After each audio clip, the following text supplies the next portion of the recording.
All right, let's dive in. Today, we're going to talk about something that sounds like it's straight out of science fiction, but it's very, very real.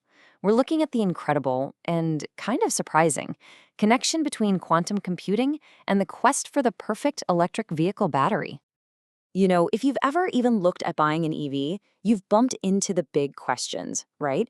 What's the range? How long does it take to charge? How many years will the battery last? Well, it turns out these aren't just simple engineering problems. The real challenge is happening at a scale that is almost impossible to imagine. For decades, we've gotten better at making batteries through, well, a pretty slow and painful process of trial and error. But our traditional computers, as powerful as they've become, are really starting to hit a wall. They just can't quite model the super complex chemistry we need for that next big leap forward. And that is the battery bottleneck. It's the one thing holding back the entire EV revolution. And this is where the whole thing gets flipped on its head. See, the problems we're trying to solve, like how much energy you can pack into a battery or why it degrades over time, they aren't just chemistry puzzles. They are fundamentally quantum problems. The world inside a battery, it doesn't play by our normal everyday rules. Nope, it follows the weird and frankly wonderful rules of quantum mechanics. So, right, if you're dealing with a quantum problem, you're going to need a quantum solution. Trying to figure this out with a regular computer is, and I love this analogy, it's like trying to build a tiny, intricate watch while you're wearing giant oven mitts. You can kind of poke at it, but you are never, ever going to get the precision you need. And this just lays it out perfectly. On the left, that's our old way, traditional computing. It's basically really, really sophisticated guesswork. But on the right, you have the quantum approach. This is the ability to simulate exactly what's happening, atom by atom. We're literally moving from a world of trial and error to a world of predictive precision. It's a whole new frontier. Okay, so if the old way is hitting its limit, how does this new way actually work? I mean, how do you use a quantum computer to design a better battery from scratch? Well, it's all about creating the perfect digital blueprint before you ever mix a single chemical in a lab. This quote really nails it. Instead of just trying stuff out to see what happens, scientists can now model how molecules will behave with just unbelievable accuracy. Think about what that unlocks. You can virtually test thousands of potential new materials, which could save years of R&D time and millions, if not billions of dollars. So what does this process actually look like? Well, first, scientists basically make a wish list. They define what they want, higher energy density, super fast charging, longer life. Then they use a quantum computer to simulate different molecules to see which ones could actually deliver those properties. This lets them pinpoint really promising new materials, stuff like solid-state electrolytes or lithium-air chemistries, and it just radically shrinks the whole research timeline. And look, this is not just some theory. This isn't science fiction happening 50 years from now. It's happening today. Big players are already on it. Volkswagen and Google, for example, have teamed up to build what they're calling a tailor-made battery blueprint, and they're using quantum processors to do it. They are literally designing the battery of the future, atom by atom, inside a computer.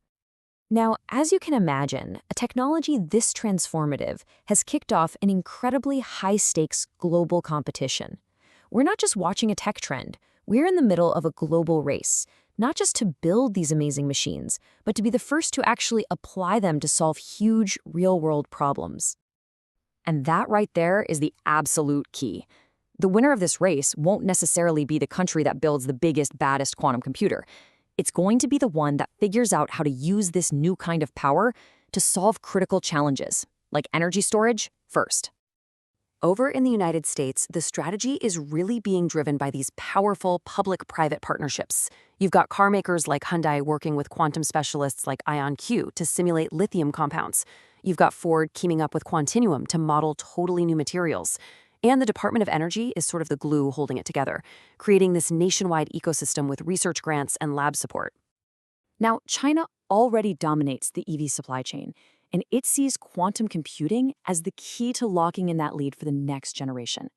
Its tech giants, like Alibaba, are developing specific algorithms just for energy storage.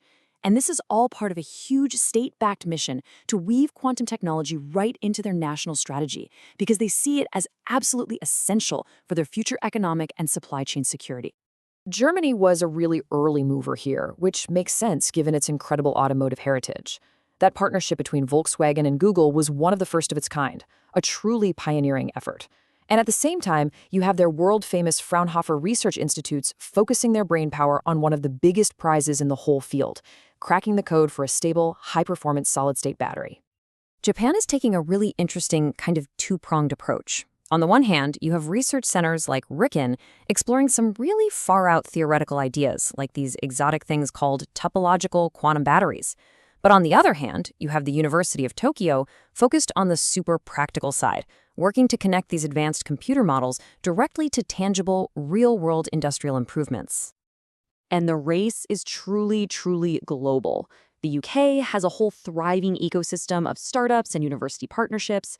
South Korea, already a giant in battery manufacturing, is now blending that leadership with a national quantum strategy. And then you have places like Canada carving out their own unique niche with companies like Xanadu using a completely different type of quantum computer based on light, on photons. Okay, so after that whirlwind world tour, what does it all really mean? What's the bottom line? Well, we're not just talking about making batteries a little bit better anymore. We are looking at a fundamental, seismic shift in how we innovate and create energy solutions. A key line from the research is so simple, but it's really powerful. This is not theoretical. Even right now, in these early days, these new quantum hybrid systems are giving us insights that were completely impossible just a handful of years ago. The impact isn't coming, it's already here. So, what are the big things to remember? First, for now, the most powerful approach is a hybrid one, using classical and quantum computers together, letting each do what it does best. Second, this has become a massive geopolitical issue, with huge economic bets being placed by entire nations. Which leads to the final point. This is no longer just a tech race. It's now a core part of national economic and security strategy. At the end of the day, this story is so much bigger than just cars. Quantum computing is giving us an entirely new toolkit for discovery. What's really emerging here isn't just a better battery, it's a smarter, faster, and more intentional way to drive the entire global energy transformation. Which leaves us with one last kind of mind-blowing question to think about. We're using this incredible new power to build a better battery. But once we truly master designing things at this atomic level, what else could we build? What other world-changing problems are waiting for us to solve?